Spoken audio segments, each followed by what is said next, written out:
নমস্কার বন্ধুরা, স্বপ্নার মেয়ে রান্নাঘরের চ্যানেলে তোমাদের আবারও একটা নতুন ভিডিও নিয়ে অনেক অনেক স্বাগত। আশা করি তোমরা সবাই ভালো আছো, আমিও অনেকটাই ভালো আছি। আজকে তোমাদের আমি নারকেল দিয়ে দারুণ একটা রেসিপি শেয়ার করতে চলেছি। তো কি রান্না করব কেউ কি গেস করতে পেরেছো? আর যদি না পারো তাহলে কিন্তু ভিডিওটা দেখতেই হবে। তো নিয়ে নিলাম হাতে একটা নারকেল। এখন আমি নারকেলটাকে ফাটাবো, ঠিক আছে? তো নারকেলটা ফাটানোর জন্য নিয়ে নিয়েছি নারকেল কোড়ানো আর নিয়ে নিয়েছি ছোট একটা প্লেট। এখন শরীরের যত জোর আছে সব জোর দিয়ে কিন্তু নারকেলটা ফাটানোর চেষ্টা করছি। প্রায় 10টার মতো নারকেল কোড়াটা দিয়েই কিন্তু আমি ফাটানোর চেষ্টা করলাম। প্রায় 10বারের মতো দিয়ে ফাইনালি কিন্তু আমি ফাটিয়ে নিয়েছি। প্রায় অনেকটা কষ্টের ফল এখন আমি পেয়ে গেছি। এখন তোমাদের দেখাচ্ছি নারকেলটা কতটা ফকফকে সুন্দর।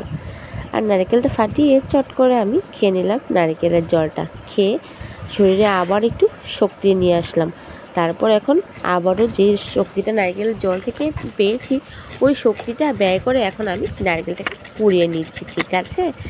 যারা যারা এই টেকনিকটা না জানো অবশ্যই এই টেকনিকটা ইউজ করো। নারকেল ফাটাবে যতটা শক্তি দিয়ে নারকেলের জলটা খেয়ে আবার সেই শক্তিটা জুগিয়ে নেবে, ঠিক আছে?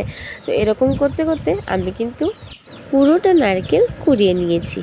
এখন কি রান্না করব সেটা তোমাদের দেখিয়ে দিলাম। সেটা হচ্ছে কচুর শাক। আজকে কচুর শাকটা যে রান্না করে দেখাবো তোমাদের, সেটা কিন্তু একটু ডিফারেন্স হবে, যেটার মধ্যে বিভিন্ন ধরনের জিনিস দিয়ে আজকে আমি রান্না করব। আর কি কি দেব তোমরা প্লিজ ভিডিওটা স্কিপ না করে দেখতে থাকো। আমি আজকে কচুর শাক কি করে একটু ইউনিকভাবে রান্না করছি। তো প্রথমেই আমি কচুগুলোকে ছোট ছোট টুকরো টুকরো করে কেটে নিয়েছি। এখন এই ছোট টুকরোগুলোকে আরও ছোট করার জন্য নিয়ে বসে পড়লাম দা। তো দাটা দিয়ে আমি এখন কচুগুলোকে খুব ভালো করে আঁশ ছাড়িয়ে নিচ্ছি। তো আঁশ ছাড়িয়ে একটা একটা করে সবগুলো কচুর আঁশ ছাড়ানো হয়ে গেছিলো। তারপরে আমি এরকম ছোট ছোট টুকরো টুকরো করে কিন্তু কেটে নিয়েছি, পুরো এক ঝুড়ি ফুল করে। এখন আমি কচুগুলোকে ভালো করে ধুয়ে আনবো। আমি হাত দিয়ে কিন্তু কচু ধরতে পারি না সচরাচর। আজকে প্রথমবারের মতো আমি নিজের হাত দিয়ে কচুগুলো কেটে নিয়েছি। তো চলো এখন চুলায় আগুনটা ধরিয়ে দিলাম।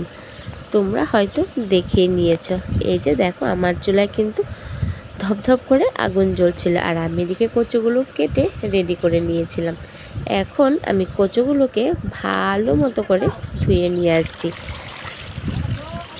তো কচুগুলো ধুয়ে নিয়ে এসে এখন আমি চুলার মধ্যে কিন্তু রান্নাটা শুরু করে দেব। তো কচুগুলো ধোয়া হয়ে গেছে, এখন চুলায় কড়াইটা বসিয়ে দিয়েছি। কড়াইটা বসিয়ে কড়াইটা গরম হওয়ার জন্য আজকে আর কোনো দরকারই নেই, আজকে বলতে এখন দরকার নেই। তো কড়াইয়ের মধ্যে সোজা আমি দিয়ে দিয়েছি সবগুলো কচু আর সাথে অল্প একটু জল।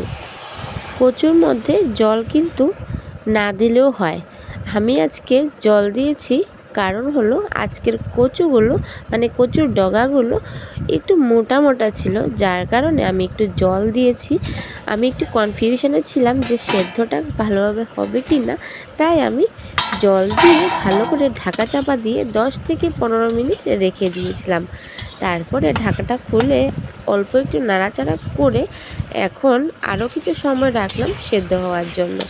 তো প্রায় 20 থেকে 25 মিনিট মধ্যে কিন্তু কচুগুলো ভালো মতো সেদ্ধ হয়ে গেছিলো। এখন আমি একটা সুতি কাপড় নিয়ে নিয়েছি, সুতি কাপড়ের নিচে একটা কিন্তু বাটিও রেখে দিয়েছিলাম। এখন কি করব বলো তো, কচুর থেকে যে বাকি জলটা আছে ওই বাকি জলটা আমি কাপড় দিয়ে ভালো করে মুচড়ে মুচড়ে কিন্তু আমি কচু থেকে পুরোটা জল ছড়িয়ে নিচ্ছি। তো এই যে দেখো আমার এই টেকনিকটা কীরকম।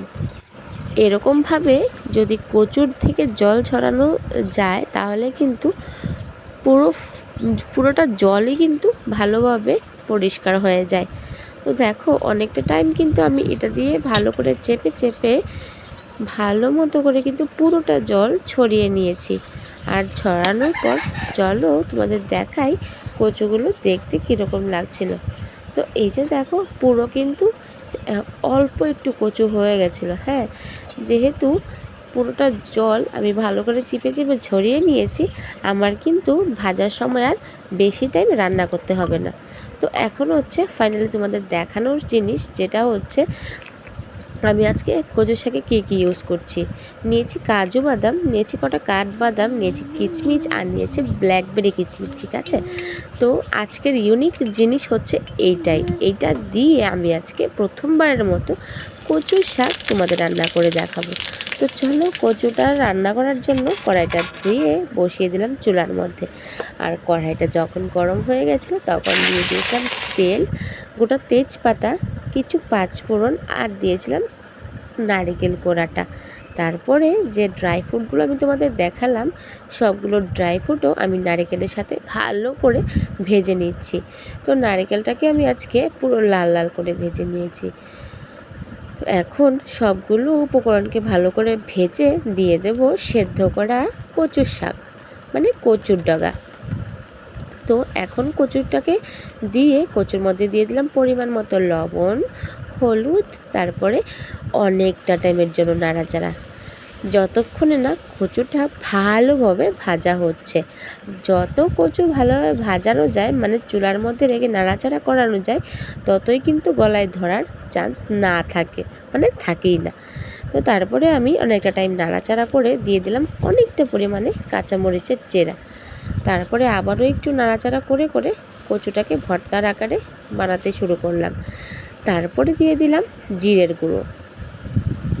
গুঁড়োটা দিয়ে আবার একটু নাড়াচাড়া করে এবার একটা লেবুর টুকরো নিয়েছি। লেবুর টুকরোটা থেকে যতটা পরিমাণ রস ছিল, আবারও শরীরে শক্তি দিয়ে পুরোটা রস কিন্তু চেপে চেপে বের করে আমি পুরোটা কচুর শাকের মধ্যে দিয়ে দিয়েছি। তারপরে দিয়ে দিয়েছি অল্প একটু চিনি। লাস্ট চিনিটা দিয়ে একটু নাড়াচাড়া করে এখন কিন্তু আমি কচু শাকটাকে নামিয়ে নিয়েছি। আর নামিয়ে নেওয়ার পর এই যে দেখো কীরকম লাগছে আমার আজকে একটু অন্যরকমভাবে কচুর শাকের রেসিপি। কীরকম লাগলো তোমাদের অবশ্যই জানিও। আজকের জন্য এখানেই বিদায় নিচ্ছি। যদি তোমাদের আমার চ্যানেলের ভিডিও ভালো লেগে থাকে তাহলে প্লিজ প্লিজ প্লিজ সবাই সাপোর্ট করো। দেখা হবে নেক্সট ভিডিওতে। টাটা।